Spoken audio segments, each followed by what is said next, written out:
Welcome to Heart Over Gold, the channel where love, kindness, and humanity shine brighter than any fortune. In today's story, in the glittering world of Beverly Hills, where wealth is everything and secrets are the ultimate currency, Evelyn Delacre thought she had it all.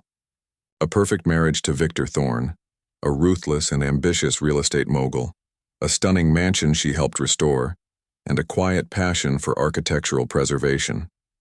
But Evelyn's carefully curated life is shattered when the woman Victor has been seeing appears at her doorstep, not to apologize but to claim her place.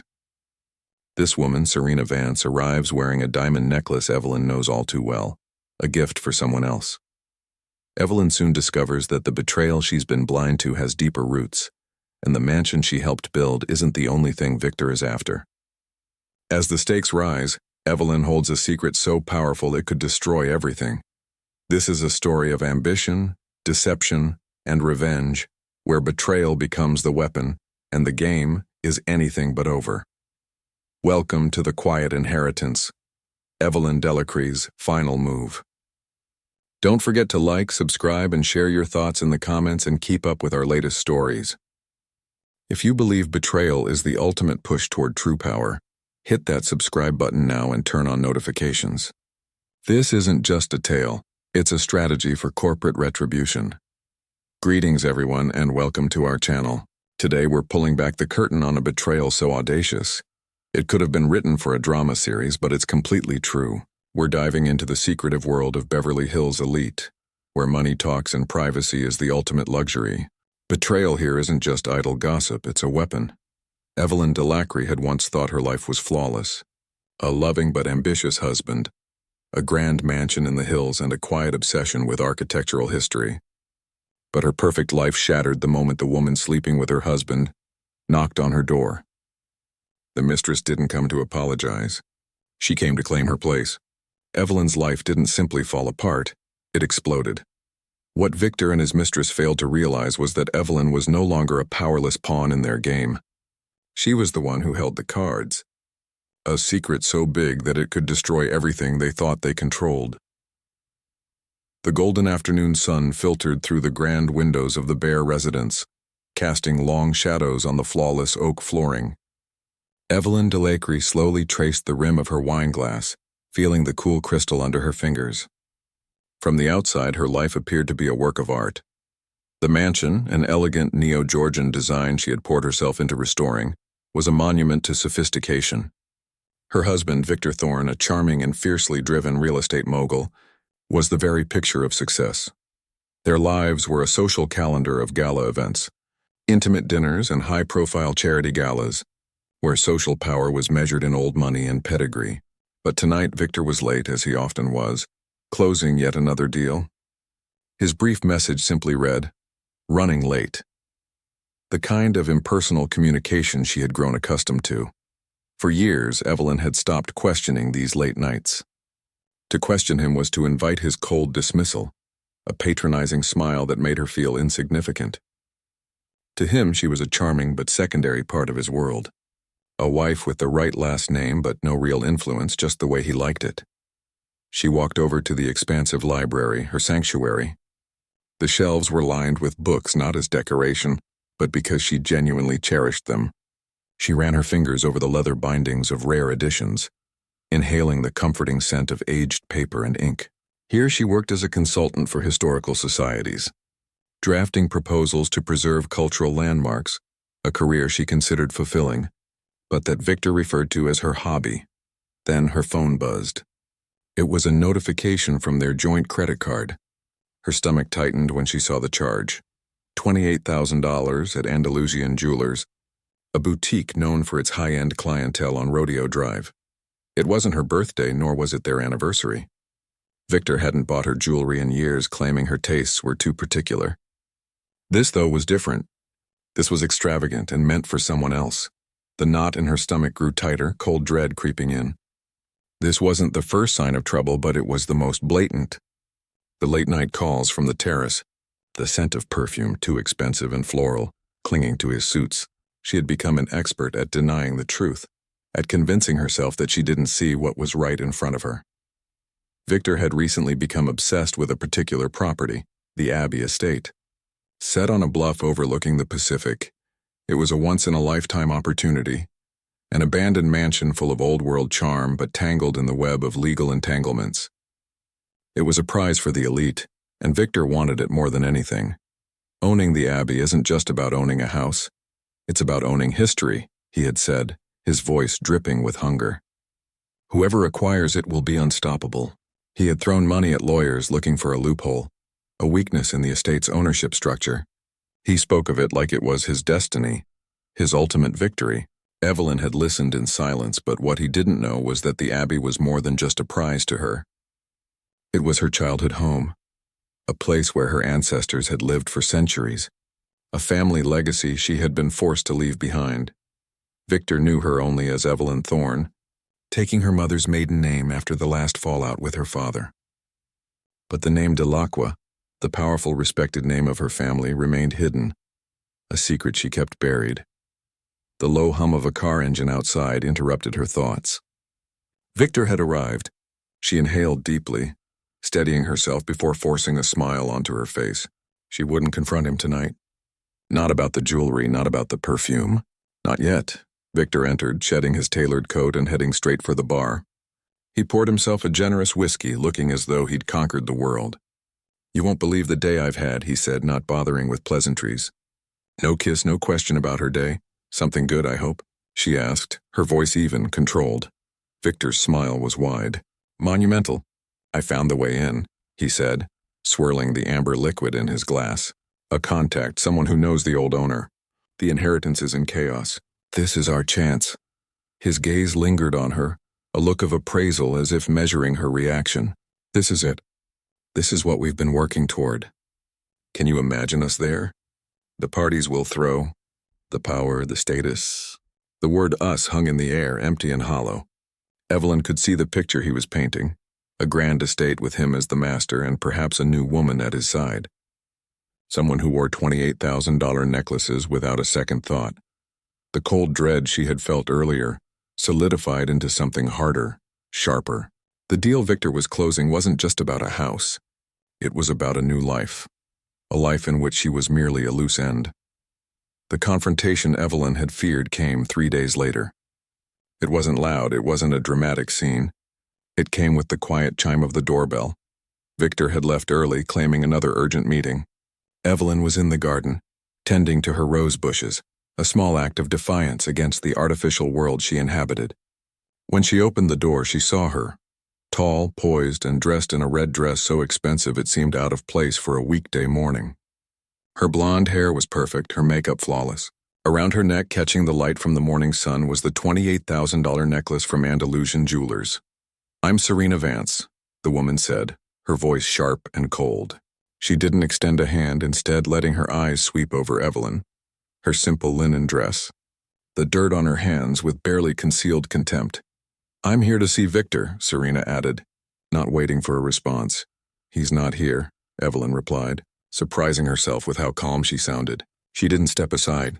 "Oh, I know. He's at the lawyer's office," Serena said dismissively. "He sent me ahead. He's so considerate." With that, Serena walked past her, brushing by with an air of ownership. She made a show of surveying the room, her eyes lingering on the furniture. "Charming house," she said, touching the console with her gloved hand. "A bit dated, though. Too much wood. I think we'll paint everything white." "A complete renovation, really," Victor agrees. Evelyn tasted the bitterness of betrayal in her mouth. She said nothing, her expression unreadable. The truth was clear now, the game had changed, and she would be the one to make the final move. A fresh start. Every word was a perfectly aimed dart designed to wound toe-established dominance. Serena was a predator marking her new territory, and Evelyn, the creature being driven out. The front door opened again, and this time it was Victor. He stopped short, a flicker of annoyance and surprise crossing his features before being replaced by a mask of weary resignation. He hadn't expected Serena to be so brazen so soon. "Serena, what are you doing here?" he asked, his tone attempting authority but failing. "You told me to come, Ricky," she cooed, gliding over to him and placing a possessive hand on his chest. "To start planning. I was just telling Evelyn about our plans for a fresh start." Victor finally looked at his wife. There was no apology in his eyes. No shame, only impatience. The charade was over, and he was clearly relieved. "Evelyn, we need to talk," he said, adopting the tone one would use with a difficult child. "I didn't want this to happen this way, but it's for the best. Serena and I are together. We have been for some time now, I see." Evelyn said they were the only two words she could manage. Hermond was a whirlwind of betrayal and a strange, chilling clarity. This was real, it was happening. "I'll be filing for divorce." Victor continued, gaining momentum now that the worst was over. "I've been more than generous.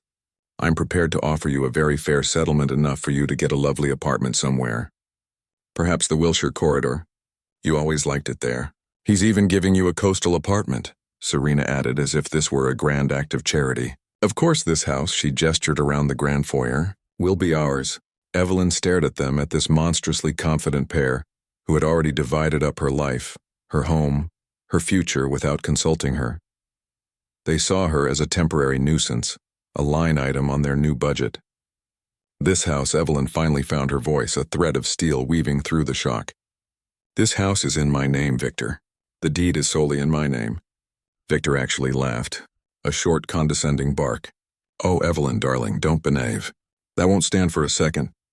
We've been married for 10 years. It's a marital asset. My lawyers will have it sorted by lunchtime. I paid the mortgage. I paid for the renovations. Every receipt, every check has my name on it. The house is mine. You were just holding it for me." Serena smiled, a triumphant, venomous grin. "He's right. You have no idea how these things work. You've been living in his world on his dime. The party's over. It's time for you to go. In fact, why don't you start packing? I'd like my decorators here on Monday." The sheer unadulterated cruelty finally broke Evelyn's shock, replacing it with a slow-burning fury. They weren't just ending a marriage. They were trying to erase her, to leave her homeless and penniless, a footnote in the story of their grand romance. They had made a fundamental miscalculation. They had mistaken her quietness for weakness, her gentleness for foolishness. They had no idea who she was. "Get out," Evelyn said, her voice low. "Dangerous." "I don't think so," Serena countered, crossing her arms. "This is my house now, or it will be in a few hours. You are the one trespassing, Evelyn."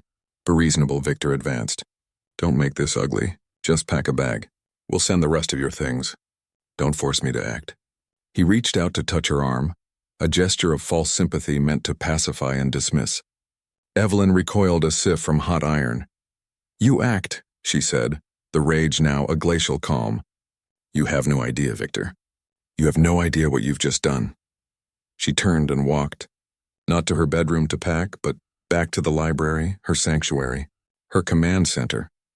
She closed the heavy oak doors behind her, the solid click echoing the final irrevocable closure of a chapter in her life. She left them standing in the foyer, two smug conquerors in a castle they believed was already theirs. But the war had just begun, and they had brought a knife to a nuclear fight. Part 3, The Dragon's Inheritance. The 2 days that followed were a blur of empty hours and suffocating silence. Evelyn moved into the guest suite of her friend Elena's apartment in Santa Monica, a sterile space that felt like an alien planet after the warmth and history of her own home. She had left with a single suitcase, refusing to give Victor and Serena the satisfaction of seeing her scramble to pack her life under their mocking eyes. On the third morning, a messenger arrived. It wasn't from Victor's law firm, as she expected, but from a name she hadn't seen in over a decade. Delacqua Guzman and Associates. The envelope was heavy, made of thick, creamy cardstock, the imposing name engraved in black. Her breath hitched. Delacqua Guzman and Associates. It was her father's law firm, the firm that had handled his corporate acquisitions, his trusts, his entire empire. With trembling hands, she broke the wax seal. The letter inside was brief and formal. "Dear Ms. Mendoza Delacqua, this serves as a formal citation to our offices at your earliest convenience, to discuss a matter of utmost urgency and importance pertaining to the estate of our client, Mr. Fernando Delqua. It is imperative that you attend in person. Mr. Fair Fernando Delqua," her father. The letter was cold, impersonal, referring to him simply as our client. An estate. The word floated in the air, thick with implication. She hadn't spoken to her father in 5 years. "What is it?" Elena asked, seeing the color drain from Evelyn's face. Evelyn handed her the letter. Elena read it. Her eyes widened. "Oh, honey, your father. a complex cocktail of emotions, a distant phantom grief for the father she once knew, guilt over their years of silence, and a sudden acute anxiety stirred within Evelyn. Why was she being summoned now? Had he disinherited her completely?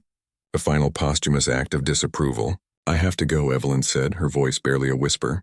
The offices of Delocua Guzman and Associates occupied the top 3 floors of a skyscraper, overlooking the Pacific. A world of silent carpets, gleaming marble, and air that smelled of old money and influence. She gave her name, Evelyn Dequa. Using Thorne felt like a betrayal of herself now. She was taken not to a standard conference room, but to a vast corner office. The man who rose to greet her was exactly as she remembered him from childhood, Mr. Bartolomé Guzman. He was timeless, with a man of silver hair, a severe black suit, and eyes that seemed to see everything and reveal nothing. He had been her father's right-hand man, his confidant, his executive in all things. Evelyn. His voice was a dry whisper of old parchment. Thank you for coming so promptly. Please sit. He offered no condolences. Mr. Guzman was not a man for sentimentality. Business first always, she said. I received your letter. It mentioned my father's estate, indeed. Mr. Guzman tented his hands. Mr. Delocua passed away peacefully in his sleep, or days ago at his home in Geneva. Days ago. The day before Serena arrived on her doorstep. The cosmos irony was so thick she could barely breathe. I'm sorry to hear that, she managed to say. He was a complicated man, Guzman said, the closest he would get to an emotional observation. He was also meticulous. His last will and testament are exceptionally clear and detailed, which brings us to the reason you are here. He slid a thick leather-bound portfolio across the vast mahogany desk. We were in the process of contacting you when our private investigators, who have been discreetly monitoring your welfare at Mr. Delqua's behest for the last 10 years, alerted us to your recent change in domestic circumstances. Evelyn froze. Discreet monitoring. Her father had been watching her. The indignation was immediately replaced by a strange, poignant warmth. He hadn't cut her off completely. He had been looking out for her from a distance all this time. He was aware of Victor's activities, Guzman said, his tone tinged with distaste. Mr. Delqua's disapproval of the man was, it appears, well-founded. He respected your desire to build a life on your own terms, even if he disagreed with the cornerstone you chose. His final arrangements are a reflection of that regret, and his unchanging love for you. Mr. Guzman opened the portfolio. We will get straight to the point. Mr. Delqua's will names one sole beneficiary for the entirety of his global estate. He looked at her, his severe expression softening for the first time. Everything. Evelyn, Delocua Corporation, the international property portfolio, the trusts, the art collection, the liquid assets. It all goes to you. You are, as of this moment, one of the wealthiest women in the world. The room seemed to tilt. One of the wealthiest women in the world. The phrase was so absurd, so disconnected from the woman who had worried how she would afford a lawyer. That very morning, she almost laughed, but I thought he was angry. You were his only daughter, his legacy. Guzman finished for her. He never doubted that. The will is unbreakable. He then pulled out a single separate document. It was a property deed, crisp and official, and this concerns a matter of more immediate concern. Mr. Delacroix acquired this property through a blind trust 6 years ago. He was waiting for the right moment.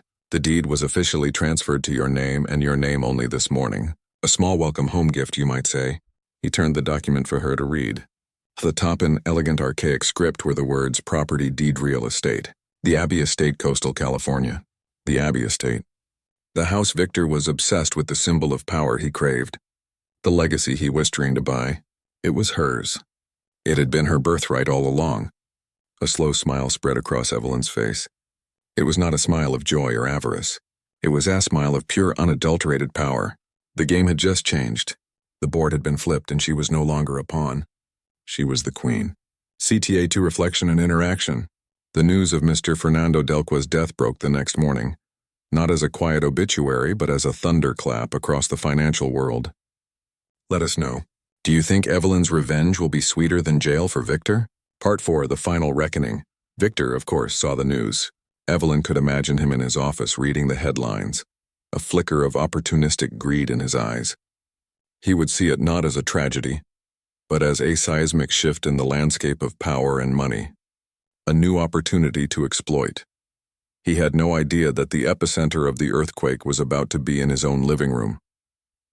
Mr. Guzman had scheduled the formal reading of the will for that afternoon. When Evelyn arrived at the offices of Delocua Guzman and Associates, dressed not in her usual discreet linens, but in a sharp dark gray Armani pantsuit she had bought that morning, she found they were not alone. Victor and Serena were there. They were seated in the reception area looking absurdly out of place. Victor in his immaculate suit was tense, his jaw clenched. Serena fiddled with the strap of her Hermes Birkin bag, her eyes flitting around the room, a mixture of greed and impatience on her face. They looked like vultures who had heard a distant dinner bell. When they saw Evelyn, their expressions transformed from surprise to utter contempt. "What are you doing here?" Victor demanded, standing up. "Following me?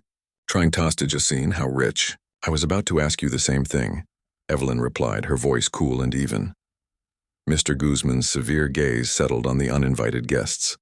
"Mr. Thorne, Miss Vance, you are not on the appointment list. My client, Mr. Victor Thorne, believes he may be a creditor to the estate." Victor's attorney, a nervous man in a cheap suit, stepped forward. Guzman sighed. "Very well. Since the sole beneficiary is present, perhaps we can expedite your query." He led them all into his office, directing Evelyn to the plush leather armchair in front of his desk, the seat of power. Victor, Serena, and his attorney were relegated to smaller, uncommon, comfortable chairs to the side. "You claim to be a creditor, Mr. Thorne, on what grounds?" "A development project, the Grand Vista Zero project." Victor began to launch into a prepared speech. "Mr. Fernando Delqua expressed significant verbal interest in becoming a silent partner." Guzman held up a hand, cutting him off mid-sentence. "Mr. Thorne, I have here a complete record of every financial and business dealing Mr. Delqua has engaged in for the last 40 years. Your name appears nowhere, not once. There was no deal. You are wasting my time." Victor's face went red. "Now you listen." "No, you listen," Guzman said, his voice turning to granite. "You are here under false pretenses. You are here because you smelled money. But you seem to be under a grave misapprehension about your standing in this matter. The reading of the will is a private affair only for the beneficiary." Serena, always the aggressor, couldn't contain herself. "Then why is she here?" She sneered, pointing at Evelyn. "Is she expecting a handout? Did her rich daddy finally decide to leave her pocket change?" Victor smirked. "Don't tell me he left you the silverware, Evelyn. You get the family silver." They were laughing, both of them. A cruel, mocking duo. They were so utterly convinced of Evelyn's powerlessness, of her insignificance, that they could not see the cliff they were merrily dancing upon. Evelyn looked at Mr. Guzman. He gave her a subtle, almost imperceptible nod. It was time. She let their laughter fade, savoring the moment. Then she spoke, her voice cutting the silence clear and precise. "He didn't leave me the silverware, Victor." She leaned forward slightly, her eyes fixed on his. "He left me everything." The silence that followed was absolute. Victor's smirk froze. Then it melted off his face, replaced by a jaw-dropping incomprehension. Serena's eyes went wide, the contemptuous laugh dying in her throat. "What? What did you just say?" Victor stammered. Mr. Guzman chose that moment to intercede, his voice ringing with official authority. "The last will and testament of Mr. Fernando de Lua is quite clear. He bequeathed his entire estate without condition or exception to his sole and only daughter." He turned and looked directly at Evelyn. Ms. Evelyn Delqua. He deliberately used her birth name, enemy Victor had never heard. The shock was seismic. "Delqua?" Victor choked. Your father was Fernando Delqua." "Yes," Evelyn said simply. Serena looked as if she had been struck by lightning. Her perfectly made-up face contorted into a mask of disbelief and horror. The pieces clicked into place in Victor's mind at terrifying speed. The wife he had discarded as a nobody. The woman he was trying to evict from a modest mansion in Bel Air was the heir to one of the largest fortunes on the planet. That's not possible," Serena whispered, shaking her head. "I assure you, Miss Vance, my firm does not engage in invention," Guzman stated coldly. "The documents are all here, certified, notarized, and absolutely unassailable. Ms. Evelyn Delocua is now the chairwoman and majority shareholder of Delocua Corporation and the owner of all its assets, all of them." He slid the deed he'd shown Evelyn the day before to the center of the desk, its title clear for Victor to see. "Property deed, real estate, the Abbey estate." Victor's eyes fell upon the document and a strangled sound escaped his lips. The house, the crown jewel, the legacy he had been so desperately pursuing. It belonged to her. It had been her birthright all along. The sheer magnitude of his stupidity, of his colossal, life-altering miscalculation was written in the horror dawning on his face. He looked from the deed to Evelyn, and for the first time he saw her not as his docile wife, but as the most powerful person he had ever known, and he had just declared war on her. Part 5. The Reclaimed Legacy. The trip to the California coast was different this time. Evelyn was not a passenger in Victor's ostentatious Mercedes. She was in the back of a black, discreetly armored Bentley, courtesy of Mr. Guzman. She no longer watched the world. She was a force that could act upon it. When they rounded the final curve leading to the wrought iron gates of the Abbey estate, a knot of familiar anxiety tightened in her stomach.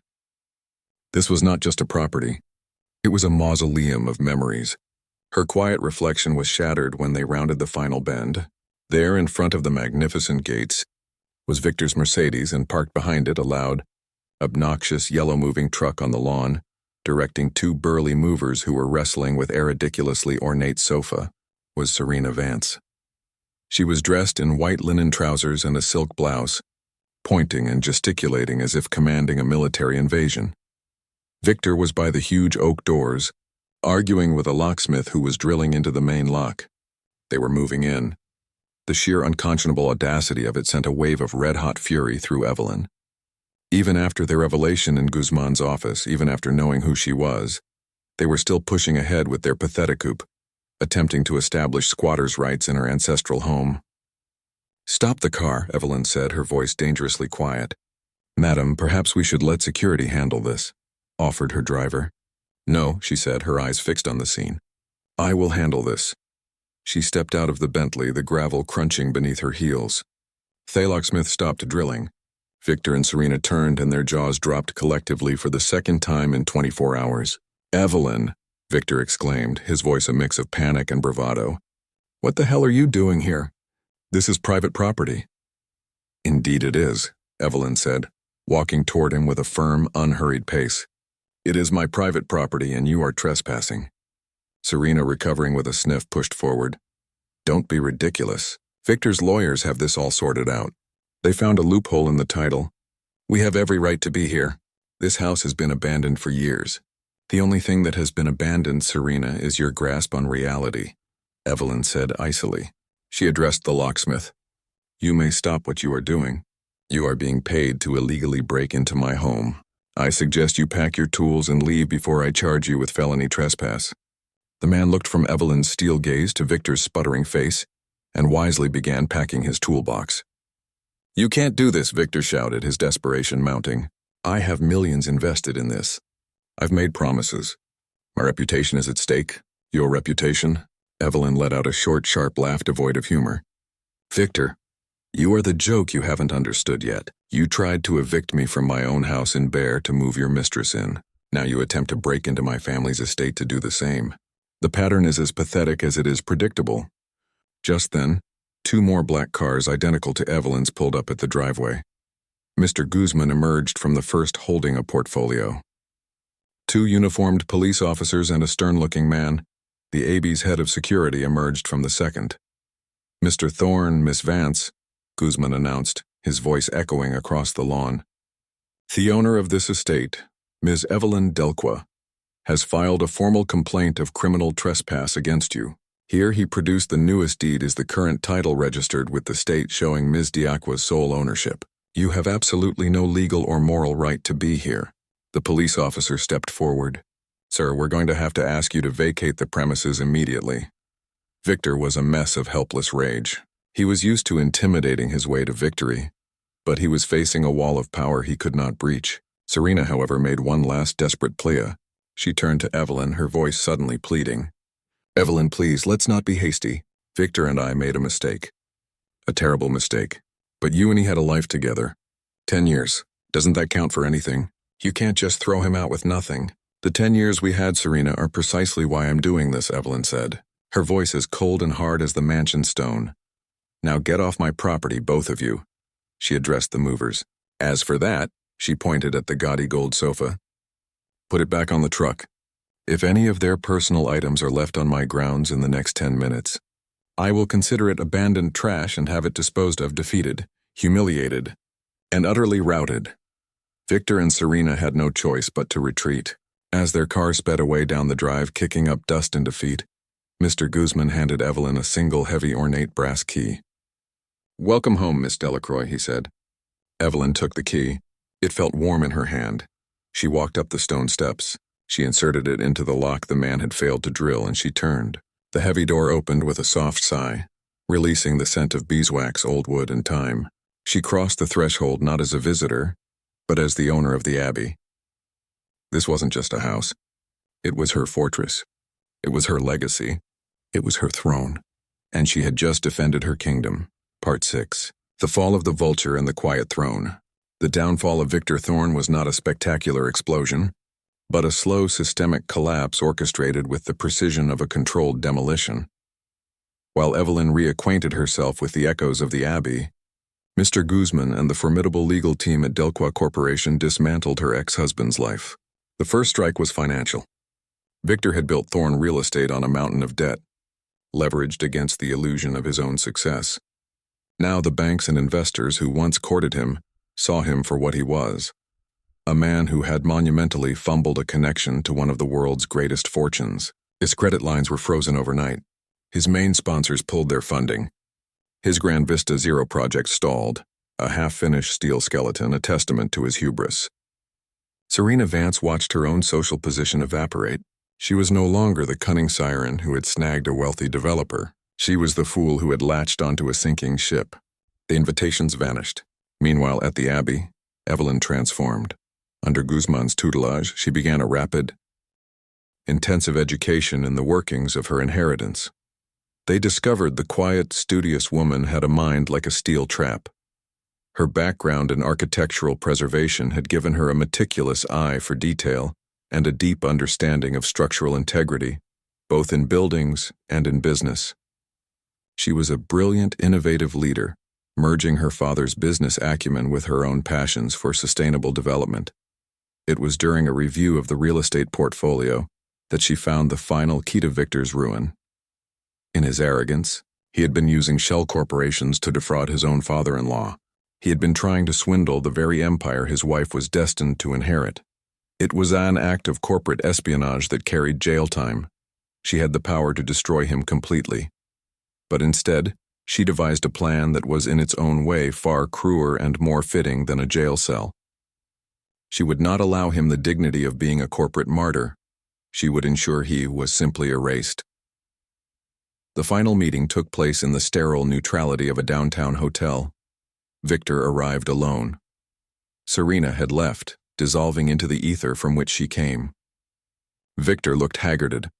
The charisma had been replaced by the tormented shuffle of a defeated man. "We are here to finalize the terms of the divorce," Evelyn began, her tone neutral. "You will yield any and all claims to any property, asset, or account we shared during our marriage. This includes the Bel Air house, all vehicles, and financial accounts. You will walk away with the clothes on your back and nothing more." His lawyer sputtered. "That is absurd. We will fight this in court for years." "No, you won't," Evelyn said calmly. Mr. Guzman slid a second, much thicker file across the table. It was the file on corporate fraud. This contains detailed evidence of a multi-year conspiracy to defraud Delqua Corporation. Wire fraud specifically, a federal offense carrying a mandatory minimum sentence of 10 years in prison. We have already prepared a copy for the Attorney General. Victor opened the file. As Heiress, the last vestiges of color left his face, he finally understood. He hadn't married a quiet mouse. He had married a dragon. "You did this," he whispered, his expression aghast, terrified. "You did this to yourself, Victor," she replied. "This is the consequence of your choices. You have two options. You can sign the divorce settlement, accept my terms, and this file remains in this room. You walk away with only your freedom and your debts, or you can refuse, and Mr. Guzman will make a phone call as we leave." The choice was non-existent. With a trembling hand, Victor Thorne signed. He left the room like a ghost, a man erased from the world of wealth and power he had so craved. In the months that followed, Evelyn consolidated. She made the Abbey her home. She restored it, honoring its history while infusing it with new life. The triumph, she realized, was in reclaiming herself. She was stripped of everything she thought defined her, only to discover that her foundation was built not on a marriage or a house, but on a strength she never knew she possessed. Final call to action and demand. Meaningful ending. This story is a powerful reminder that the quietest people often hold the deepest reserves of strength. Evelyn's journey wasn't just about inheriting a fortune. It was about inheriting her own power and rewriting a narrative others had tried to impose on her. She turned betrayal into a catalyst for transformation, proving that a person's true worth is never defined by their partner, but by their own character and resilience. The greatest asset Evelyn Delacroix ever owned was the power of her own mind, which Victor Thorne was too arrogant to see. If you were moved by this incredible story of justice and empowerment, subscribe right now so you don't miss our next story. Give a big like if this story impacted you, and share it with someone who needs a reminder of their own strength. Until next time.